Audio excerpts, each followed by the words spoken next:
Bollywood star Sanjay Dutt के घर पर बॉम्बे हाई कोर्ट ने कब्जा करने का आदेश दिया है। कोर्ट ने संजय के घर के साथ उनकी पूरी प्रॉपर्टी पर भी कब्जा करने का आदेश दिया है। दरअसल कोर्ट का ये आदेश उस केस के सिलसिले में आया है जिसमें फिल्म मेकर और डायरेक्टर शकील नूरानी ने संजय दत्त पर अपने 50 लाख रुपए नहीं देने का आरोप लगाया था। चोरू का गुलाम और बड़े दिलवाला जैसी फिल्में बना चुके शकील नूरानी ने संजय दत्त के साथ साल 2002 में एक फिल्म साइन की थी जिसका नाम था जान की बाजी। शकील के मुताबिक उस वक्त संजय ने फिल्म के लिए साइनिंग अमाउंट के तौर पर 50 लाख रुपए लिए थे, लेकिन साल गुजरते रहे, फिल्म बीच में अटकी रही और संजय ने फिल्म बीच में ही छोड़ दी, लेकिन शकील का पैसा नहीं लौटाया।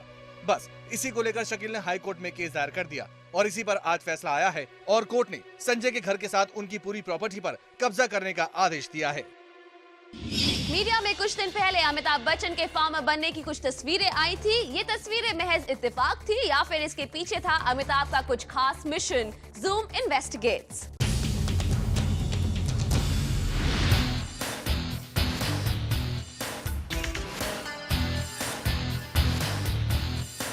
दो महीने पहले की अमिताभ की ये तस्वीरें बहुत कुछ कहती हैं। खेती करते हुए अमिताभ बच्चन, ट्रैक्टर पर बैठे अमिताभ, कुर्ता पजामा पहने खुद के खेतों को निहारते हुए अमिताभ की आंखों में एक और सपने के पूरे होने की चमक साफ दिखाई दे सकती है। वो सपना जो अमिताभ ने 10 साल पहले देखा था। जी हाँ, रियल लाइफ में किसान बने अमिताभ के इस अंदाज से इतना तो साफ हो ही रहा है कि अमिताभ बच्चन का नेक्स्ट मिशन कुछ और नहीं बल्कि मिशन लोनावला है। ये तस्वीरें अमिताभ के अपने खेतों की है जो उन्होंने जुलाई 2010 में लखनऊ के पास काकोरी में खरीदे हैं और खेती की जमीन खरीदने के बाद अमिताभ के नाम के साथ किसान भी जुड़ गया है और शायद इसी किसान के दर्जे के लिए अमिताभ सालों से इंतजार कर रहे थे, क्योंकि यही किसान का दर्जा उन्हें अपनी 10 साल पुरानी लोनावला के पास खरीदी हुई जमीन को वापस हासिल करने में अहम भूमिका निभा सकता है। आपको बता दें कि अमिताभ ने साल 2000 में मुंबई से 70 किलोमीटर दूर लोनावला के पास करीब 20 एकड़ जमीन खरीदी थी। कुछ वक्त तक तो सब ठीक रहा, लेकिन जब बात अमिताभ के किसान होने को लेकर आई तो मामला उलझ गया, क्योंकि महाराष्ट्र के टेनेंसी एंड एग्रीकल्चरल लॉ के मुताबिक महाराष्ट्र में खेती की जमीन सिर्फ वही शख्स खरीद सकता है जो खुद एक किसान हो। इसी को लेकर अथॉरिटीज की तरफ से अमिताभ को 2005 में खुद को किसान प्रूव करने को लेकर नोटिस आया। बताया जाता है कि अमिताभ ने खुद को किसान प्रूव करने के लिए यूपी के बाराबंकी डिस्ट्रिक्ट में जमीन खरीदी, लेकिन इसकी ओनरशिप के लिए लीगल ट्रबल हो गया और अमिताभ पर आरोप लगे कि उन्होंने अपनी लोनावला वाली जमीन बचाने के लिए बाराबंकी के पास फॉर्ज तरीके से जमीन ली है। मामला कोर्ट तक पहुंचा, लेकिन सालों लीगल बैटल लड़ने के बाद अमिताभ पर लगे सारे आरोप झूठे साबित हुए। इसके बाद अमिताभ ने बाराबंकी की जमीन को दान में देने का फैसला किया, लेकिन कहीं न कहीं मन में बात तो थी ही कि अगर किसान होते तो लोनावला के पास खरीदी हुई जमीन से जुड़े सारे सपने पूरे कर लिए होते।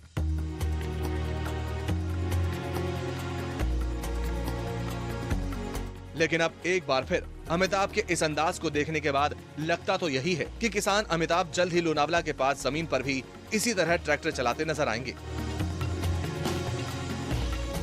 रील नहीं बल्कि रियल लाइफ में। इन दिस सेगमेंट 2.5 करोड़ की डिमांड की वजह से अर्जुन रामपाल को किया गया हाउसफुल 2 से बाहर एंड ऋषि कपूर ने करण जौहर की फिल्म करने के लिए की हाँ।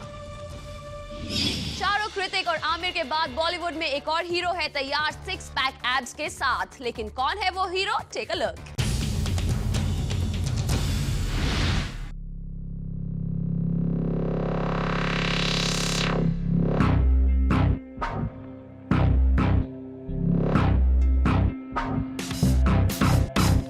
जाइए रिग्रेस वर्कआउट को। रितेश देशमुख ने निकाल लिया है तरीका सबसे रैपिडली 6 पैक एब्स बनाने का। फिटनेस की दुनिया में रितेश ऐसा कुछ कर जाएंगे जो शाहरुख, सलमान और ऋतिक रोशन ने भी नहीं किया होगा।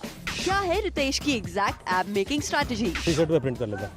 हाँ, किसी का भी ऐप प्रिंट करेंगे। अगर आपको शाहरुख के चाहिए तो उस रोल के लिए तो मैं शाहरुख के ऐप प्रिंट करके जाऊँगा।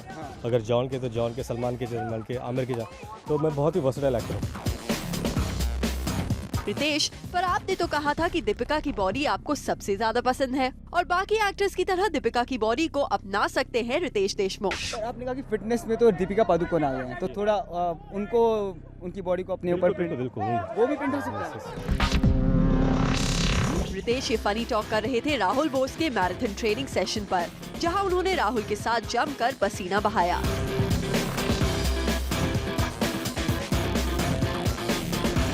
वैसे इस फंक्शनल वर्कआउट के और भी फायदे हैं, सुनिए रितेश से ही। अगर बाइसेप करो तो खाने में आसानी होती है, करेक्ट जी, और इसके अलावा और शोल्डर हो तो नहाने में आसानी होती है, करेक्ट और लेग्स करो तो बाकी सब काम करने में आसानी होती है।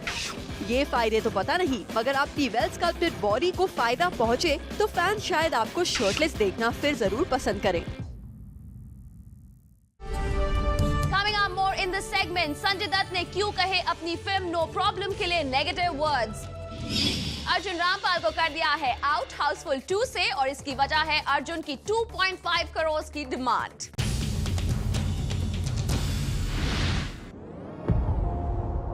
अर्जुन रामपाल को हाउसफुल 2 में राहुल खन्ना से रिप्लेस कर दिया है और उसकी वजह है अर्जुन रामपाल की 2.5 करोड़ रुपए की डिमांड।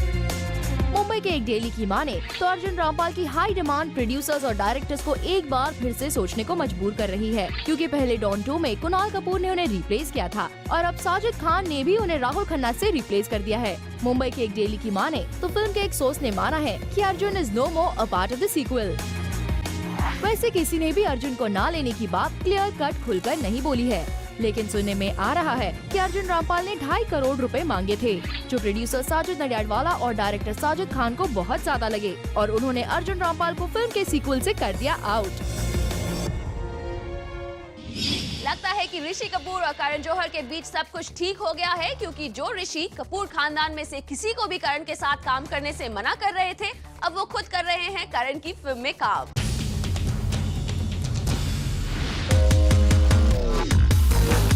एक वक्त में ऋषि कपूर ने अल्टीमेटम दिया था कि कपूर खानदान का कोई भी वारिस धर्मा प्रोडक्शन के साथ काम नहीं करेगा, लेकिन लगता है कि ऋषि कपूर का दिल पिघल गया है, क्योंकि वो खुद एक बार फिर से करण जौहर के साथ काम करने के लिए तैयार हो गए हैं। मुंबई के एक डेली की माने तो अग्निपथ के रीमेक के लिए अब ऋषि कपूर ने हाँ कर दी है। इस फिल्म में ऋषि कपूर बोल्ड लुक में नजर आएंगे। वैसे ऋषि इस रोल को करने के लिए तो कब से तैयार थे, लेकिन जैसे ही करण के चैट शो में सोनम और दीपिका ने रणवीर की खिल्ली उड़ाई तो ऋषि कपूर को ये बर्दाश्त नहीं हुआ। उन्होंने फिल्म करने से साफ मना कर दिया था। इतना ही नहीं, उन्होंने तो ऐलान कर दिया था कि कपूर खानदान से कोई भी करण जौहर के साथ काम नहीं करेगा। लेकिन लगता है अब सब कुछ ठीक हो गया है। चलिए ठीक है, क्योंकि कहते हैं ना, all's well that ends well. Katrina Kaif बन गई हैं साध्वी, क्योंकि न्यूज है कि प्रकाश झा की फिल्म सत्संग में उन्होंने डी ग्लैम लुक को करने के लिए हाँ कह दी है। कटरीना कैफ बनने जा रही है साध्वी और वो करने जा रही है सत्संग। जी हाँ, सुनने में आया है कि बॉलीवुड की बाबी गर्ल एक बार फिर अपना ग्लैम लुक छोड़कर बिल्कुल डी ग्लैम लुक अपनाने वाली हैं और इस बार तो वो एक कदम आगे निकल गई हैं। दरअसल मीडिया में खबर है कि कटरीना कैफ ने प्रकाश झा की आने वाली फिल्म सत्संग साइन कर ली है और इस फिल्म के लिए एक बार फिर कटरीना कैफ को काफी चैलेंजिंग किरदार निभाना होगा। It would be the most challenging part of my career so far. Film राजनीति में पूरी तरह डी ग्लैम लुक अपनाने वाली कटरीना के लिए चैलेंज इस बार ये है कि उन्हें फिल्म सत्संग के लिए एक लेडी सेंट यानी साध्वी का किरदार निभाना है, यानी एक ऐसी लड़की का रोल जो आती तो है वेस्टर्न कंट्री से और यहाँ आकर संत समाज और सत्संग से इंस्पायर होकर बन जाती है लेडी सेंट। अब इस चैलेंजिंग रोल के लिए कटरीना को साधुओं जैसे ही कपड़े और रहन सहन सब कुछ सीखना होगा। कटरीना ने इस रोल को लेकर बयान भी दिया है। Prakash ji and I have discussed the part in detail. This is one film that I have to do most preparation for. I am open to the challenge.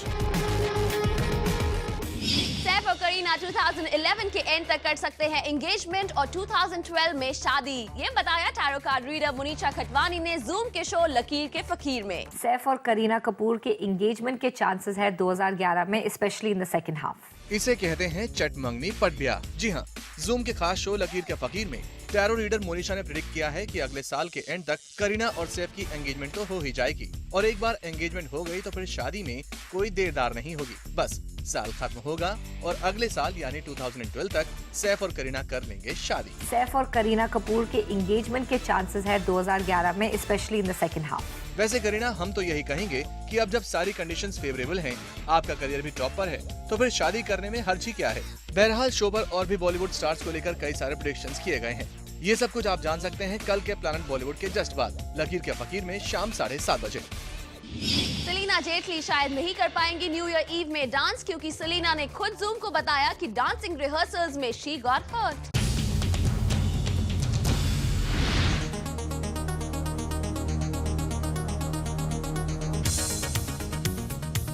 Salina Jaitly को लग गई है चोट और ये बात हमें किसी और सोच से नहीं बल्कि सलीना ने खुद बताई है। सलीना ने किया जूम को कॉल और बताया कि पिछले दिनों एक डांस रिहर्सल में Celina ended up hurting her foot, जिससे उन्हें लग गई है काफी चोट। She also told us कि she is taking as much rest as possible क्योंकि न्यू ईयर ईव में वो जा रही हैं दिल्ली फॉर अ परफॉर्मेंस और ऐसे वक्त में उन्हें आराम की सख्त जरूरत है।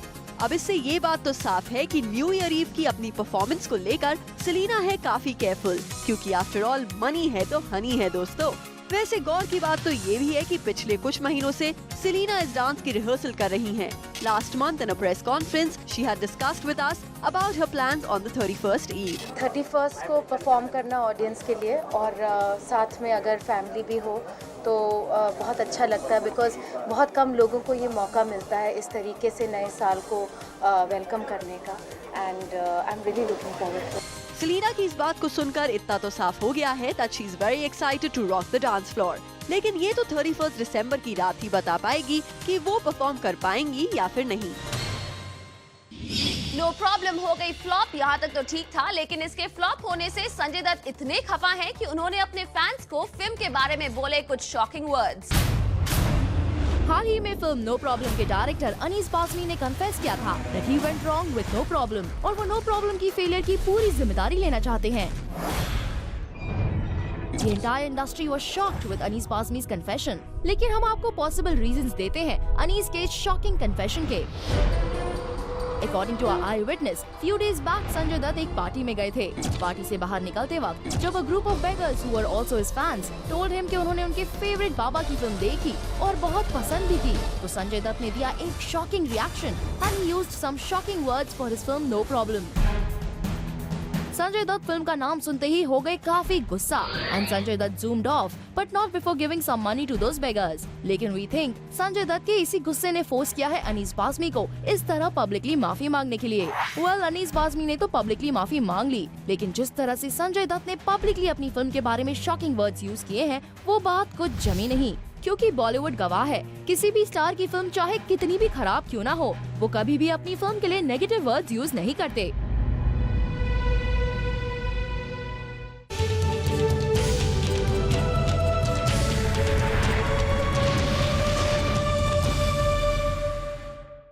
आमिर खान और किरण राव की है मैरिज एनिवर्सरी, लेकिन क्या है दोनों का एनिवर्सरी सेलिब्रेशन प्लान, सिर्फ जूम बता रहा है आपको।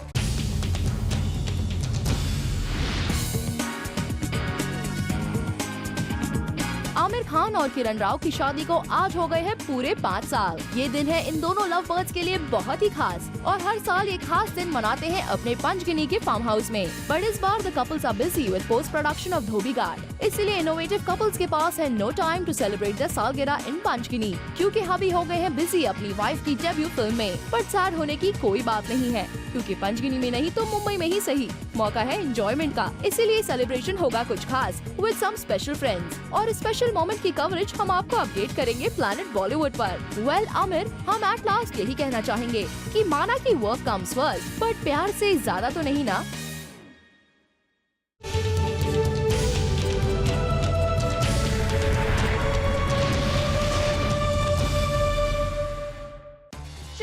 New year celebration. New year के ईव पर हम आपके लिए लाए हैं ढेर सारे स्पेशल प्रोग्राम्स और शुरुआत हम करते हैं आज से ही कुछ खास oops moments of the year दिखाकर। एंजॉय।